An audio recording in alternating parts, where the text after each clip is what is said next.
সাপ্তাহিক ছুটি, একাদশ জাতীয় নির্বাচন ও ব্যাংক হলিডের কারণে আগামী 4 দিন ব্যাংকে লেনদেন বন্ধ থাকবে। এই সময়ে বুথগুলোতে পর্যাপ্ত টাকা ও নিরাপত্তা নিশ্চিত করার নির্দেশ দেওয়া হয়েছে।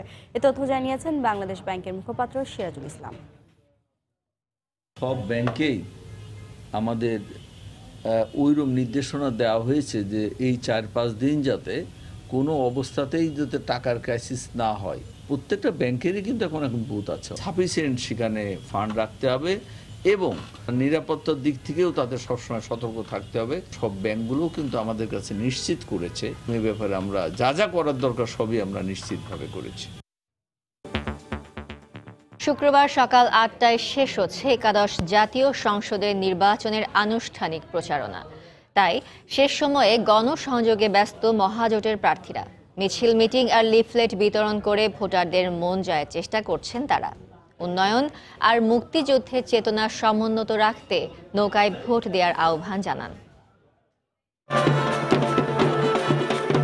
নির্বাচনের আগে ভোটারদের কাছে যাওয়ার শেষ সময়, তাই প্রচারণাতেও ভিন্ন মাত্রা যোগ করে নৌকার জয়গানের মাধ্যমে সমর্থন আদায়ের প্রাণপণ চেষ্টা। নোয়াখালীর কোম্পানিগঞ্জে নির্বাচনী জনসভায় অংশ নেন নোয়াখালী 5 আসনে আওয়ামী লীগের হেভিওয়েট প্রার্থী ওবায়দুল কাদের। এ সময় ওবায়দুল কাদের তার বক্তব্যে বলেন, পরাজিত সাম্প্রদায়িক অপশক্তিকে জনগণ আর ক্ষমতায় দেখতে চায় না। রাজধানীর কুড়িলে ঢাকা 18 আসনের আওয়ামী লীগের প্রার্থী সাহারা খাতুন কর্মী সমর্থকদের নিয়ে নির্বাচনী সভা করেন। কেরানীগঞ্জের ঘাটারচরে মাদ্রাসার শিক্ষকদের সাথে মতবিনিময় করেন ঢাকা 2 আসনে নৌকার প্রার্থী অ্যাডভোকেট কামরুল ইসলাম। মতবিনিময় শেষে জনগণকে বিজয়ের মাসে স্বাধীনতার সপক্ষের শক্তিকে জয়ী করার আহ্বান জানান। দৃঢ়ভাবে বিশ্বাস করি এবার মানুষ আমাদের পক্ষেই রায় দেবে, মুক্তিযুদ্ধের পক্ষেই রায় দেবে। একজন তরুণ প্রজন্মের মানুষ হিসেবে তাকে বেশ সাধকতা নাই।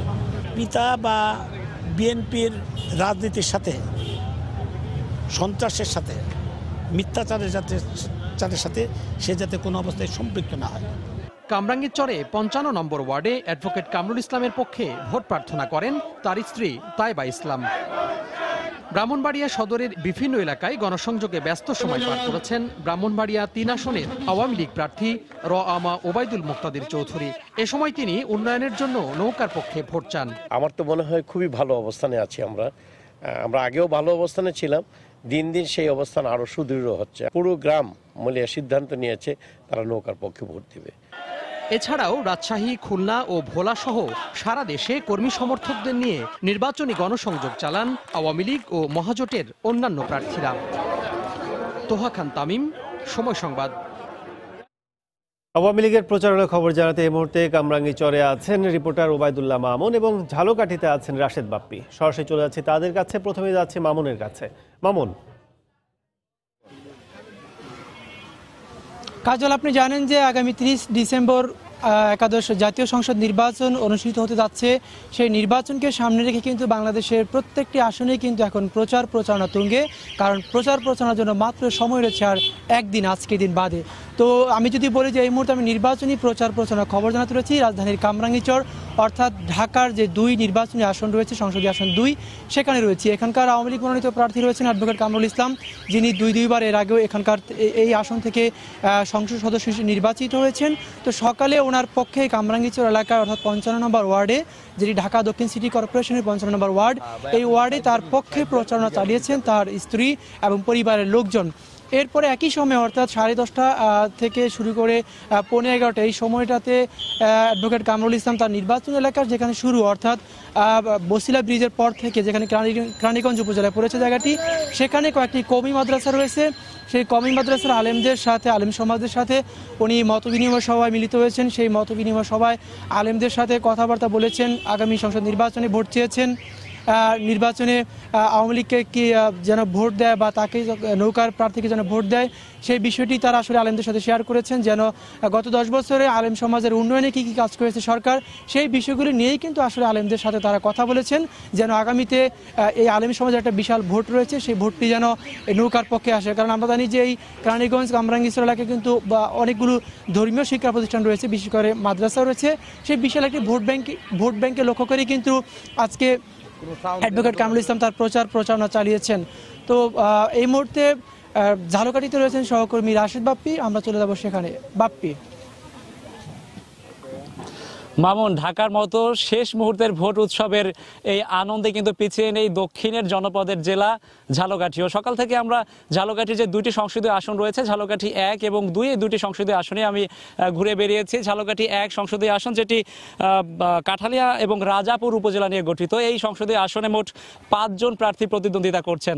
এর মধ্যে আওয়ামী লীগের প্রার্থী বজলুল হক হারুন এবং বিএনপি থেকে প্রতিদ্বন্দ্বিতা করছেন মোহাম্মদ শাহজাহান ওমর। এখানে যেসব প্রতিদ্বন্দ্বিতা করছেন যারা, তাদের মধ্যে আমরা এই এলাকায় যাদের ভোটাররা রয়েছেন তাদের সঙ্গে কথা বলেছি। ভোটাররা কিন্তু বলছেন যে আওয়ামী লীগ এবং বিএনপির যে দুই প্রার্থী রয়েছে তাদের মধ্যেই মূলত ভোটের লড়াই জমবে।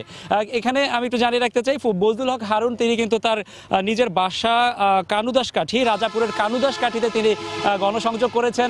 এখানকার যারা ভোটাররা রয়েছেন তাদের হাতে কিন্তু লিফলেট বিতরণ করেছেন এবং শেষ মুহূর্তে যে নির্বাচনের প্রতিশ্রুতি সেটি কিন্তু তিনি পুনর্ব্যক্ত করেছেন। এবং এখানে কিন্তু ভোটের বা এই যে ভোটের যে প্রচারণার মাঠ থেকে কিন্তু পিছিয়ে নেই বিএনপি ও মোহাম্মদ শাহজাহান ওমর। তিনিও কিন্তু নির্বাচনের যে প্রচার প্রচারণা শুরু হয়েছে তারপর থেকে তিনিও চেষ্টা করেছেন যথাসাধ্য ভোটারদের কাছে পৌঁছে যেতে। আর যদি আমি সকালের খবর বলি, সকালে আমরা ছিলাম ঝালকাঠি 2 সংসদীয় আসনে, যেটি গঠিত হয়েছে ঝালকাঠি সদর এবং নলছিটি উপজেলা নিয়ে।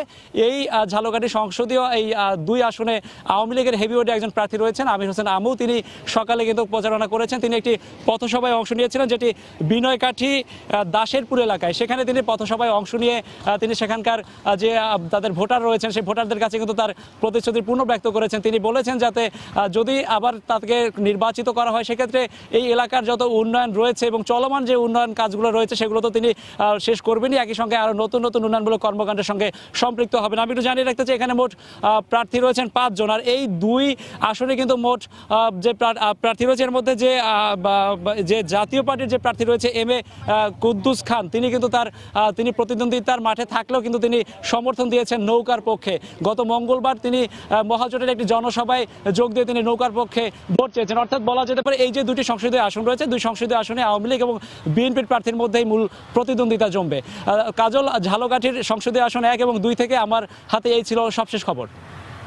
নির্বাচনী প্রচারণা খবর জানাতে ঝালকাঠি থেকে রাশেদ বাপ্পি ও এর আগে ঢাকার কামরাঙ্গীরচর এলাকা থেকে আমাদের সাথে যোগ দিয়েছিলেন ওবায়দুল্লাহ মামুন।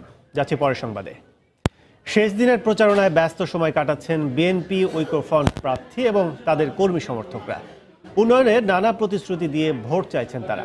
এ সময় প্রচারণায় বাধা দেওয়ার অভিযোগ তুলে ভোটে কারচুপির শঙ্কা জানিয়েছেন অনেকে। ঢাকা 5-এ বিএনপি প্রার্থী নবিউল্লাহ নবী সকালে প্রচারণা চালান দক্ষিণ যাত্রাবাড়ি এলাকায়। নেতাকর্মীদের সঙ্গে নিয়ে ভোটারদের মধ্যে লিফলেট বিতরণ করেন তিনি। আমি ব্যাপক সাড়া পাচ্ছি। আমার এই ঢাকা 5 আসনের জনগণ আমাকে অত্যন্ত ভালোবাসে। জনগণ আমাকে বিপুল ভোটে জয়যুক্ত করবে ইনশাল্লাহ। রাজশাহী 2 আসনের প্রার্থী মিজানুর রহমান মিনু গণসংযোগ করেন নগরীর বেশ কয়েকটি স্থানে। বিগত সময়ের উন্নয়নের কথা উল্লেখ করে ভোটারদের কাছে আরও উন্নয়ন ভাবনা তুলে ধরেন তিনি। নির্বাচন কমিশনের প্রধান নির্বাচন কমিশনার অযোগ্যই শুধু নয়, তিনি দেশকে গৃহযুদ্ধের দিকে ঠেলে দিচ্ছেন। রংপুর 2 আসনে বিএনপি প্রার্থী মোহাম্মদ আলী সরকার জনসংযোগ করেন বদরগঞ্জে।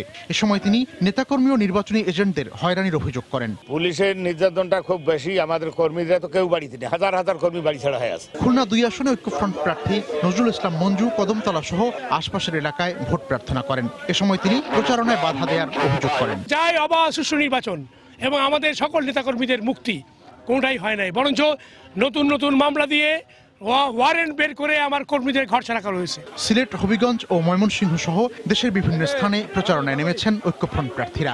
ভয়ভীতি উপেক্ষা করে ভোটের দিন সকাল থেকেই কেন্দ্রে যাওয়ার আহ্বান জানান তারা। মিজানুর রহমান কবির, সময় সংবাদ।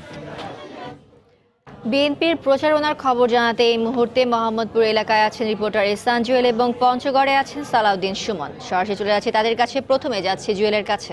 জুয়েল, মোমু, আমরা ঢাকার বেশ কয়েকটি আসন সকাল থেকে ঘুরে দেখার চেষ্টা করছি। এখানকার নির্বাচনের প্রচারণার খোঁজ খবর জানানোর চেষ্টা করছি আপনাদের কাছে।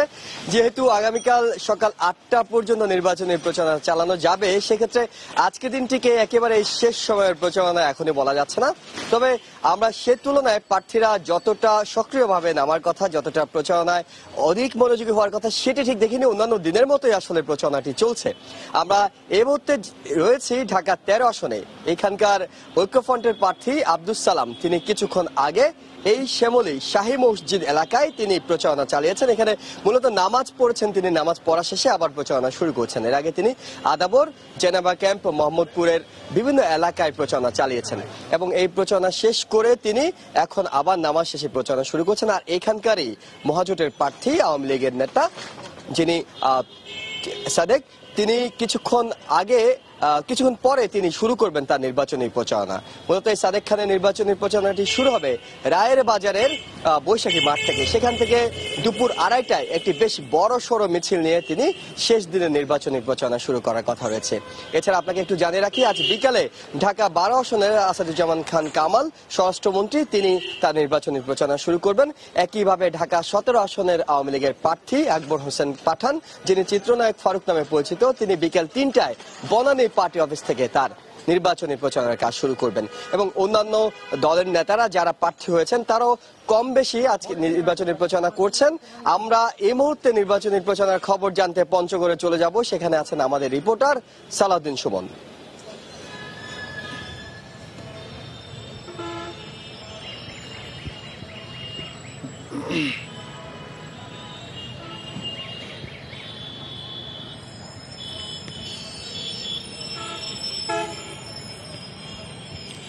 ধন্যবাদ জুয়েল। আজ সকাল থেকে কিন্তু পঞ্চগড় 1 আসনের যিনি বিএনপির প্রার্থী রয়েছেন ব্যারিস্টার নওশাদ জামির, তিনি তার নির্বাচনী এলাকায় অর্থাৎ সদরে প্রচারণা চালিয়েছেন, গণসংযোগ করেছেন।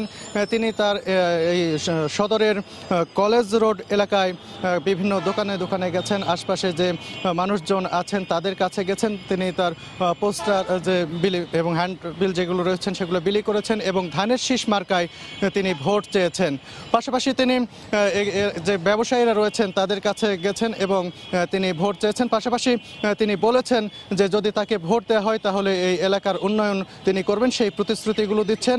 আমরা গণমাধ্যম কর্মীরাও তার সঙ্গে কথা বলেছি, তিনি কিন্তু কিছু অভিযোগ তুলেছেন যে অভিযোগগুলো বরাবরই ধানের শীষে প্রার্থী বা ঐক্য ফ্রন্টের যে প্রার্থীরা রয়েছেন তারা করেন, সেই ধরনের অভিযোগ। তিনি বলছেন যে তিনি পর্যাপ্ত প্রচারণা করতে পারেননি নানা কারণে, সেই কারণে তিনি বলেছেন প্রশাসনের সহযোগিতাও চেয়েছেন। সামনে নির্বাচন চলে এসেছে, তারপরেও তিনি দাবি করেছেন যে তার মার্কার পক্ষে অর্থাৎ ধানের শীষের পক্ষে এখানে মানুষের সমর্থন রয়েছে, সেই কারণেই তিনি মনে করছেন যে নির্বাচনে তিনি ভালো ফলাফল পাবেন, সেই ধরনের কথা তিনি বলছেন। সকাল থেকে তিনি দুপুর পর্যন্ত কিন্তু বিভিন্নভাবে তিনি প্রচারণা চালাচ্ছেন এবং মানুষের কাছে ভোট চাচ্ছেন এবং প্রতিশ্রুতি দিচ্ছেন। এছাড়া পঞ্চগড় 2 আসনের প্রার্থী রয়েছেন ফরহাদ হোসেন আজাদ, তিনিও তার এলাকায় প্রচারণা চালিয়েছেন বোদা এবং দেবীগঞ্জের বিভিন্ন এলাকায়। তিনিও দুঃখিত ধানের শীষ মার্কায় ভোট চেয়েছেন এবং বলেছেন যে তাকে ভোট দেওয়া হলে এলাকা উন্নয়ন করবেন, সেই ধরনের প্রতিশ্রুতি কিন্তু তিনি দিয়েছেন। এই ছিল এখানে বিএনপির প্রার্থীরা পঞ্চগড়ে যে প্রচারণা চালিয়েছেন সেখানকার সর্বশেষ খবরাখবর। মোমো। বিএনপির নির্বাচনী প্রচারণার সবশেষ খবর জানাতে এতক্ষণ সালাউদ্দিন সুমন যোগ দিয়েছিলেন পঞ্চগড় থেকে, তার আগে মোহাম্মদপুর থেকে যোগ দিয়েছিলেন এহসান জুয়েল। দেশে নির্বাচনের কোনো পরিবেশ নেই, রাষ্ট্রকে ব্যবহার করে ঐক্যফ্রন্টের প্রার্থীদের উপর হামলা চালানো হচ্ছে বলে আবারও অভিযোগ করেছেন বিএনপির মহাসচিব মির্জা ফখরুল ইসলাম আলমগীর। সকালে ঠাকুরগাঁও থেকে ঢাকায় ফেরার পথে সাংবাদিকদের তিনি একথা বলেন। এ সময় ফখরুল বলেন, বিএনপি শেষ পর্যন্ত নির্বাচনী মাঠে থেকে প্রমাণ করতে চায় আওয়ামী লীগের অধীনে নির্বাচন সুষ্ঠু হতে পারে না। এখন নির্বাচনের কোনো পরিবেশই নেই। প্রকাশ্যে বড় বড় অস্ত্র, রামদা, লাঠি সাঠি নিয়ে তারা বিভিন্ন পাড়ায় এলাকায় ঢুকছে, ধমক দিচ্ছে, তাদেরকে বলছে যে ভোট কেন্দ্রে কেউ যাবে না। সবচেয়ে দুঃখজনক ব্যাপার হচ্ছে যে রাষ্ট্রের সম্পূর্ণ প্রশ্রয়ে এই কাজগুলো হচ্ছে। আমরা নির্বাচনে শেষ মুহূর্ত পর্যন্ত থাকতে চাই। আমরা দেখতে চাই, দেখাতে চাই যে আজকে যে আওয়ামী লীগের অধীনে যে কোনো নির্বাচন সুষ্ঠু হতে পারে না।